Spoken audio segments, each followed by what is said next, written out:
একটা কাহিনী মনে উঠলো, এই জন্য শুনাইতেছি, মা বোনদের দিলে যাতে লাগে। এক কাপড়ে জীবন ছিল, এক কাপড়ে, দুইজনের জীবন এক কাপড়ে। কয়জনের? স্বামী পড়লে স্ত্রী উলঙ্গ, স্ত্রী পড়লে স্বামী উলঙ্গ।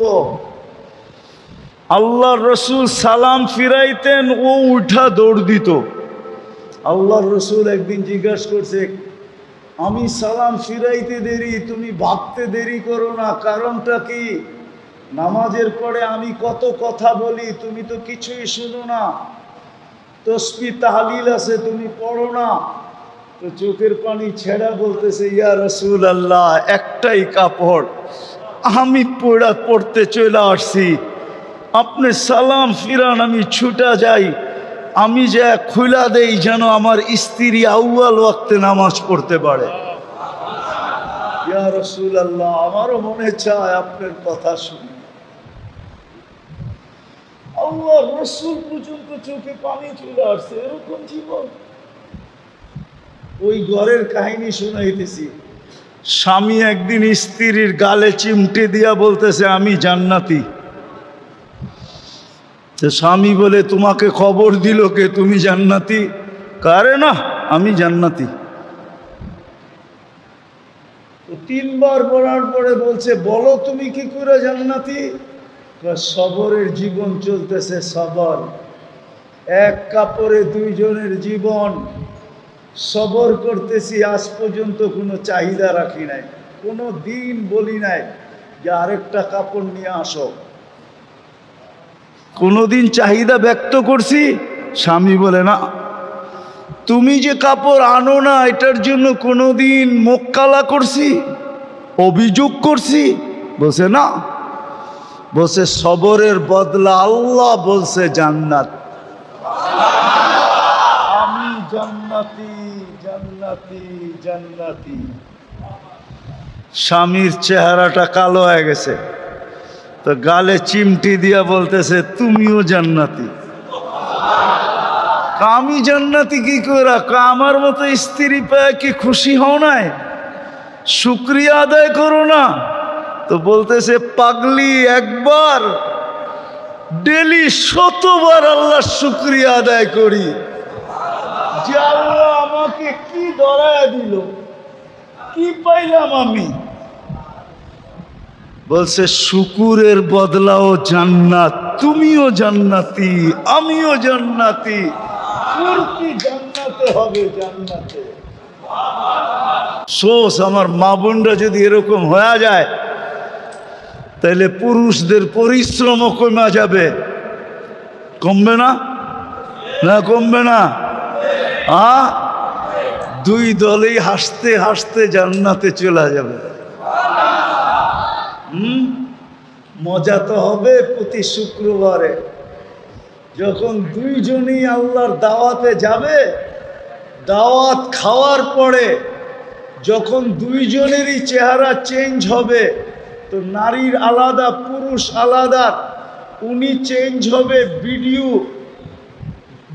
উনি চেঞ্জ হবে, তো ব্লুটুথ আর শেয়ার হিটের মাধ্যমে স্বামীর কাছে ছবি চলে আসবে। আজকে কিন্তু চেঞ্জ হয়ে এরম হয়েছে, আপনি চেঞ্জ হবেন, ছবি ব্লুটুথে ওইখানে চলে যাবে, উনি দেখবে এরকম হয়েছে। তারপরে দুইজনের আঙ্গুল ধরে জান্নাতে আস্তে আস্তে হাঁটতে হাঁটতে হাঁটতে, ঘুরতে ঘুরতে, ফুর্তি করতে করতে করতে জান্নাতে চলে আসবে। আর যখন দেখ দিয়া ঢুকবে, তো সবাই চিৎ স্লোগান দিবে, ইসদাদা হুসনান ওয়া জামালা, তোমাদের রূপ বেড়ে গেছে। তারা বলবে, জুরনা রব্বানা। জান্নাতের সমস্ত খাদেমরা স্লোগান দিবে, ইসদাদা হুসনান ওয়া জামালা। আর এই দুইজনে জবাব দিবে, জুরনা রব্বানা। আমরা আল্লাহর সাক্ষাৎ পাইছি আজকে, আমাদের রূপ বাড়বে না কেন? পারবেন? পাক্কা ওয়াদা? আল্লাহ আমাদেরকে আমল করার তৌফিক দান করো।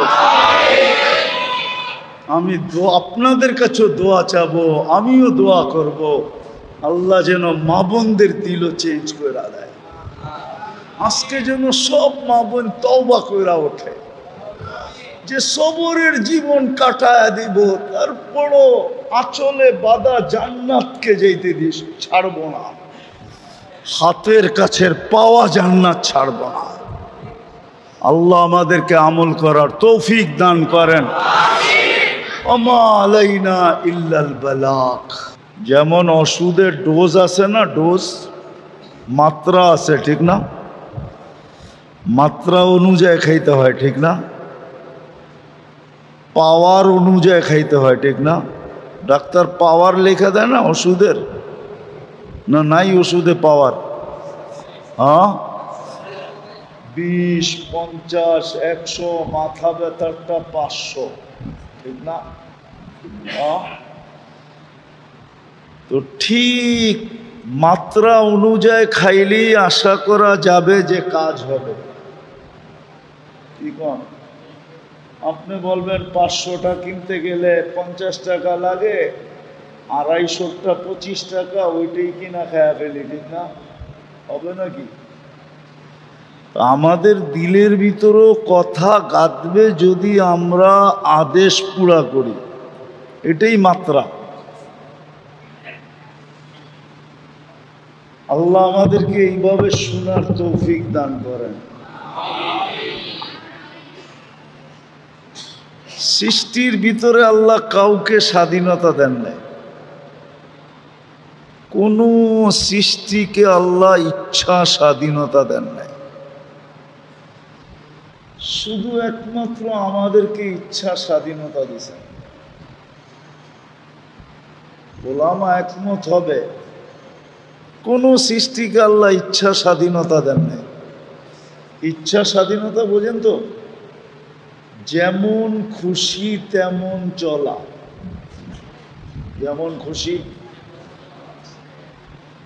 এই ইচ্ছা স্বাধীনতা শুধু আল্লাহ মানুষকে দিছেন, কাউকে দেন নাই। কোন সৃষ্টির ইচ্ছা স্বাধীনতা নাই। আপনি গবেষণা করে দেখেন, কোন সৃষ্টির ইচ্ছা স্বাধীনতা নাই। চাই সেই সৃষ্টি ক্ষুদ্র হোক চাই বিশাল হোক। আকাশ কিন্তু বিশাল, ঠিক না? লম্বা পাশ জানেন আপনারা? কেউ জানে না লম্বা কত, পাশ কত। আপনি জানেন? কেউ জানে না। হুজুর জানে? কি মহাজন সব জানেন? কেউ জানে না কত লম্বা কত পাশ। কিন্তু ওর কোনো ইচ্ছা স্বাধীনতা নাই যে 1 ইঞ্চি নিচে আসবে। যেখানে সেট ওইখানেই দাঁড়ায় আছে। ফেরেশতা বড় বিশাল, ফেরেশতা বড় বিশাল ফেরেশতা। জিবরিল আলাইহিস সালাম বিশাল। আসল রূপ যখন ধরে তো মাথা 7 আকাশের উপরে চলে যায়। ফাইদা রাসুহু সাবআ সামাওয়াত ফাওকা সাবঈ সামাওয়াত, 7 আকাশের উপরে চলে যায়। রিজলুহু তাহতা সারা, পাও বিলকুল অথই নিচে চলে যায়। সিত্তু মিয়াতু জানা, 600 পর বা ডানা। 2টা প্রসারিত করলেই আকাশের নিচ ঢাকা যায়। ওনার কোনো ইচ্ছা স্বাধীনতা নাই। কিন্তু আপনি আর আমি একটা 3.5 মানুষ, কি বড় দুর্বল। যে বানাইছে সেই বলতেছে আওয়াজ না, আওয়াজ না।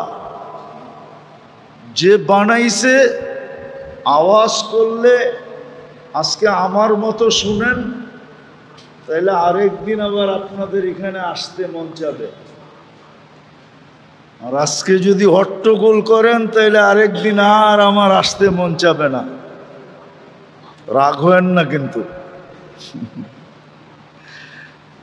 হ্যাঁ, আমি কিন্তু নিজের থেকেই আসছি এখানে। দেখি আপনাদের দিলে কিছু দাগ দিতে পারি কিনা, কিছু রেখাপাত করাইতে পারি কিনা, কিছু রেখাপাত করতে পারি কিনা, কিছু একটা পরিবেশ তৈরি হয় কিনা। রাগ হয় না। আমি কয়েকদিন আগে ওই পাশেই আসছিলাম, লোকটা ওইদিকে ছিল, কই জানি চলে গেছে, ওই যে ওইদিকে আছে, ওর সাথে আমার লম্বা কথা হয়েছে।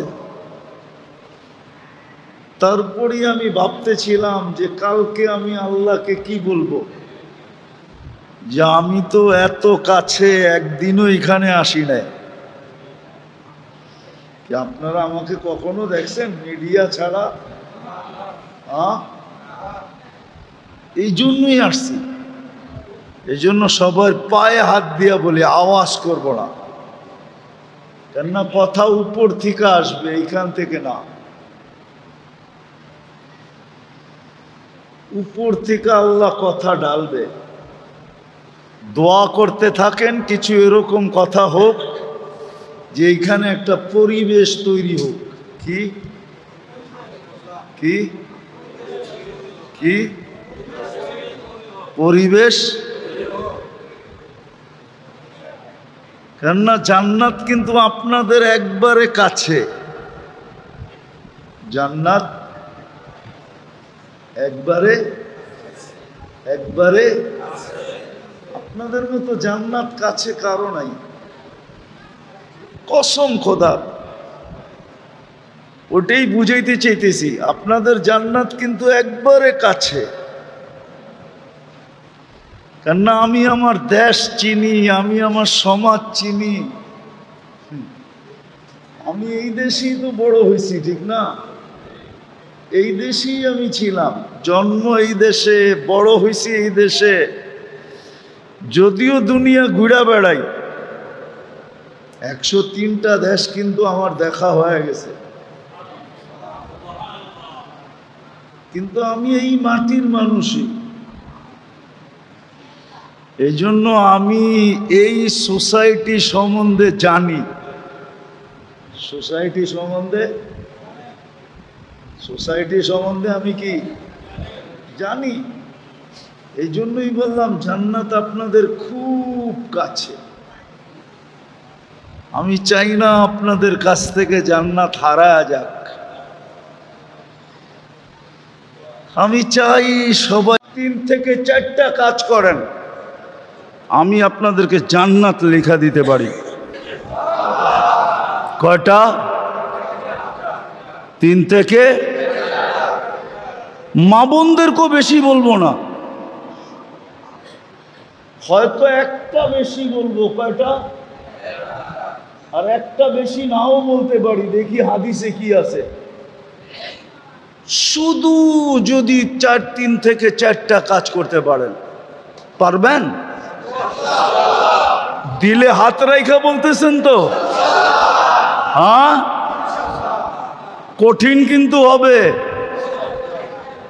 কিন্তু মিলবে কি? কি চান? জান্নাত চান? লোভ লাগছে একটু? হ্যাঁ, হয় হয় হয়, চিরদিন মিলবে, চিরদিন সুখ আর সুখ, শান্তি আর শান্তি, মজার মজা, ফুর্তি আর ফুর্তি। আমার তো আজকে মন চায় যদি পারতাম তাহলে আমি জান্নাত নামায়া আপনাদেরকে চোখে দেখায় দিতাম, এই দেখো জান্নাত। নাইলে পর্দা সরায় দেখায় দিতাম, সর ছাদ, আমি আজকে এদেরকে জান্নাত দেখায় দিতাম। যেইখানের মানুষের লোভ লাগুক জান্নাতের, এরা মনকে বুঝাক, দুনিয়ায় তো আমরা সামাজিকভাবে কিচ্ছু পাইলাম না, রাষ্ট্রীয়ভাবে কিচ্ছু পাইলাম না, সোসাইটিগতভাবে কিচ্ছু পাইলাম না, আমরা তো সারা জীবনই বাসমান রইলাম, আমরা তো বাঁচতে বাঁচতেই একদিন কবরের কোলে চলে যাই। হায়, আমরা জান্নাতটা আজকের থেকে আর হারাবো না। পারবেন অঙ্গীকার করতে? কে কে পারবেন দেখি? আমি মা বোনদেরকেও বলতেছি, আমার মা বোনদেরকেও বলতেছি। তাইলে শোনেন, ইমান তো মাতৃকোলেই দিয়া দিছেন। আমরা সব কি মুসলমান, ঠিক না? শুধু মুসলমান না, আমরা উম্মতে মুহাম্মাদি। আমাদের গ্রেড অনেক উপরে। সমস্ত উম্মত এক করলেও আমাদের সামনে বিন্দু হবে কিনা সন্দেহ আছে। আমাদের মর্যাদা এত ঊর্ধ্বে। কোরআন বলে খায়রু উম্মা, আর খায়রের তর্জমা আমি হাদিস দিয়া করতেছি। আল্লাহ রসুল বলে ওয়ালি খায়রি লা নিহায়া, আমার খায়রের কোনো সীমা রেখা নাই। বিদায় তোমরা যে উত্তম উম্মত, তোমাদেরও কোনো সীমা রেখা নাই। ওই মুসলমান আর উম্মতে মুহাম্মদী জন্মসূত্রে বানায় দিছেন। বলি না আলহামদুলিল্লাহ? জন্মসূত্রে আল্লাহ বানায় দিছেন। এখন আমাদের করণীয় মাত্র তিনটা। একটা তো জন্মসূত্রে পায়া গেলাম, ঠিক না? বাকি সামনে কয়টা? কি কি? 5 ওয়াক্ত নামাজ পড়ব।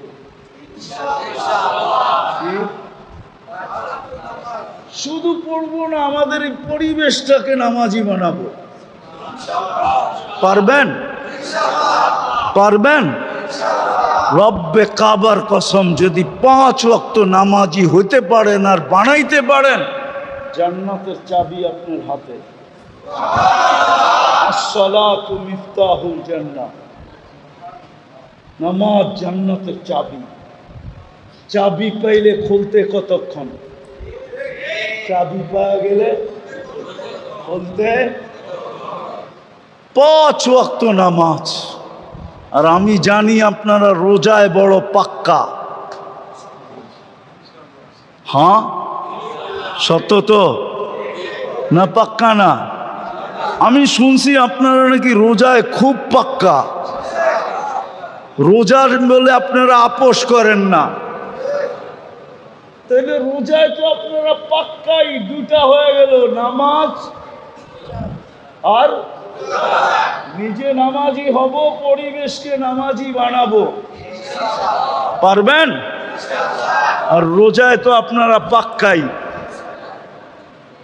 রোজায় তো আপনারা, আরে আমার কথা লেখা রাখেন, যদি রোজায় পাক্কা হন তাহলে কিয়ামতের দিন দুনিয়ায় তো যা সম্বল ছিল তা দিয়ে ইফতার করছেন, ঠিক না? কিয়ামতের মাঠে আল্লাহ ইফতার করাবে। ইফতার এইবার বুঝেন, ওই পেঁয়াজু কিরম হবে, ওই আলুর চপ কিরম হবে, ওই বেগুনি কিরম হবে, কেননা আল্লাহ কুদরত দিয়ে বানাবে।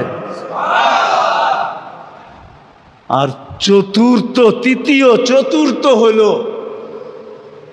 যতটুকুই ভোগ করব হালাল ভোগ করব। পাইলাম তো ভোগ করলাম, না পাইলাম তো সবর করলাম। কেননা আমার বিশ্বাস আপনাদের মতো বা আপনাদের লেভেলে যারা আছে, গরিবদের মতো ক্ষুধা কেউ সইতে পারে না। সত্য তো? গরিবদের মতো ক্ষুধা কেউ পারে? পাগল হয়ে যায়, পাগল, ঠিক না? কত কর্মচারী চাকরি গেছে গা, সময় মতো বাড়ির থেকে টিফিন করে আনে নাই। দীঘা না, বুঝাইতে পারি নাই। ওরে দায়িত্ব দিছে, তুই সময় মতো টিফিন গাড়ি নিয়ে আসবি বাসার থেকে। ও ভুলা গেছে, ঘন্টা 2 দেরি হয়ে গেছে, ও খিদায় পাগল হয়ে কর্মচারী চাকরি থেকে বাদ দিয়ে দিচ্ছে, তোর দরকার নেই, চল। বুঝা গেল ও খিদা সইতে পারে না, কিন্তু গরিবরা খিদা সইতে পারে, ঠিক না? হ্যাঁ, এই জন্য মিলল তো খাইলাম, না মিলল তো না খাইলাম, সবর করলাম, মিলল তো হালাল খাইলাম, হারামে কোনোদিন হাত বাড়াইলাম না। পারবেন? হ্যাঁ, এটা মনে হয় একটু কষ্ট হবে, ঠিক না? না না না না না না, পাইলাম তো খাইলাম, না পাইলাম তো সবর করলাম। আল্লাহর রসুল গ্যারান্টি দিছে কিয়ামতের কঠোরতা তোমাদের কাছে আসবে না। লা ইউসিবুল জাই ইয়াউমাল কিয়ামত, ইন্না শিদ্দাতাল হিসাব লা ইউসিবুল জাই ইয়াউমাল কিয়ামত। গরিবদের কাছে কিয়ামতের কঠোরতা আসবে না, আসবে না, আসবে না। আর মা বোনদেরকে একটা শুধু বেশি বলবো, জন্ম তো মুসলমানের ঘরেই, হ্যাঁ, একটা দুইটাই মা বোনদেরকে বেশি বলবো। 5 ওয়াক্ত নামাজ আমি মা বোনদের পায়ে হাত রেখা বলি, 5 ওয়াক্ত নামাজ পড়ব। আর রোজার চলন তো আপনাদের এখানে আছেই আছে, ঠিক না?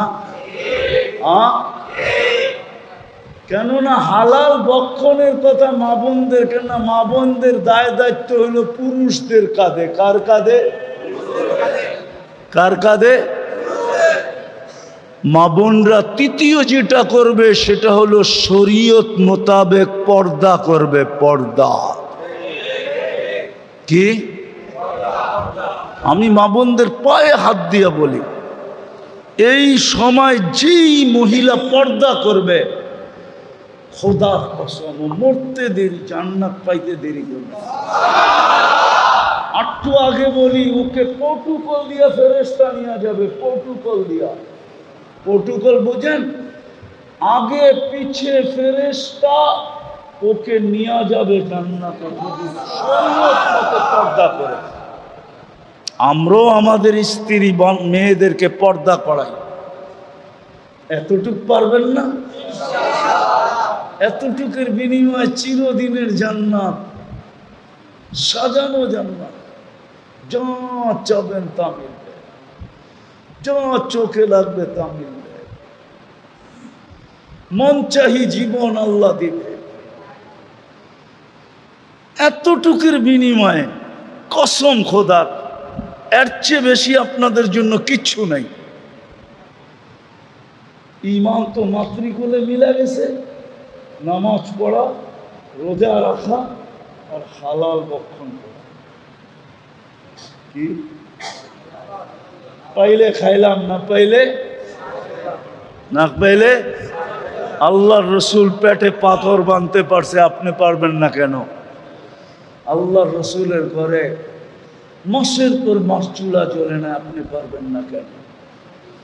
মা বোনদেরকে বলবো, ঈমান তো আছেই, শুধু নামাজ পড়া, রোজা রাখা, শরীয়ত মোতাবেক পর্দা করা। আর আরেকটা মা বোনদেরকে বলতেছি, স্বামীদের কদর করা। কদর কি? কদর বুঝেন কি? সম্মান করা, ইজ্জত করা, মূল্যায়ন করা, স্বামীদের কদর করা। কদর আজকে আপনাদের এখানে না, আমার এন্টার সমাজেই স্বামীদের কদর নাই। বরং দেখা যায় গরিবের ঘরে কিছু আছে, ধনীদের ঘরে তো আরো কদর নেই। শুধু থাকে একসাথে, কিন্তু কোনো স্বামীর কদর, স্বামীর কদর নাই। আমার কথা মাইনা নেন, মিডিয়া আমার কথা চলে যাবে। থাকে ওরা একসাথে, কিন্তু স্ত্রীর দিলে স্বামীর কদর নাই, যতটুকু কদর করার দরকার। তারপরও গরিবদের ভিতরে অনেক আছে, অনেক। কি কি জান দিয়া স্বামীকে বাঁচাইতে চায়। আলহামদুলিল্লাহ, এটা গরিবদের ভিতরেই আছে। তার ভিতরে সত্য তো আপনি মানেন? গরিবদের ভিতরেই আছে, জান দিয়া স্বামীর ইজ্জত করে, জান দিয়া বাঁচাইতে চায়। আমি মা বোনদেরকে আরো বলবো, আরো ইজ্জত করো স্বামীদেরকে। যত বেশি মেয়েরা স্বামীকে ইজ্জত করবে, বুখারীর রিওয়ায়াতে আছে তাকফুরনাল আশিরা, তাকফুরনাল, স্বামীকে অসম্মান করা, ইজ্জত না করা জাহান্নামে যাওয়ার মেয়েদের সবচেয়ে বড় কারণ। এই জন্য আমি এই আওয়াজ যত দূর যেতেছে, আমি মা বোনদের পায়ে হাত দিয়া বলবো, ইমান তো আছেই, 5 ওয়াক্ত নামাজ পড়ব, রমজানে রোজা রাখবো, শরীয়ত মোতাবেক পর্দা করব, খাওয়ার দায়িত্ব তো স্বামীর কাঁধেই। আমরা স্বামীদেরকে মন দিয়া ইজ্জত আর কদর করব। আপনারও ঘরে পৌঁছায় দিবেন, পারবেন? পারবেন? পাক্কা ওয়াদা তো? চলেন তাইলে তওবা করে আল্লাহর কাছে ওয়াদা করি যে এই কটা জিনিসের উপরে মৌত পর্যন্ত চলবো। তওবা করতে রাজি? কে কে রাজি দেখি? পাক্কা? তাহলে বইলা দেন, আল্লাহ তওবা করলাম। এতটুকুই বলেন, আল্লাহ তওবা করলাম। আমান যদি মনের থেকে কইরা থাকেন, আপনি নিষ্পাপ, গ্যারান্টি আপনার কোনো গুনাহ নাই। আপনি এখন পুত পবিত্র, দাগ ইচ্ছা কইরা লাগাইলে লাগবে, নাইলে আপনার গায়ে আর গুনার দাগ লাগবে না। বাকি আজকের থেকে নামাজ ছাড়বো, বরং নামাজি পরিবেশ বানাবো। রোজা তো রাখেনি, আর হালাল কামাবো, হালাল খাবো। পারবেন? আরে না পাইলে সবর করেন না। দেখেন কি দেয়।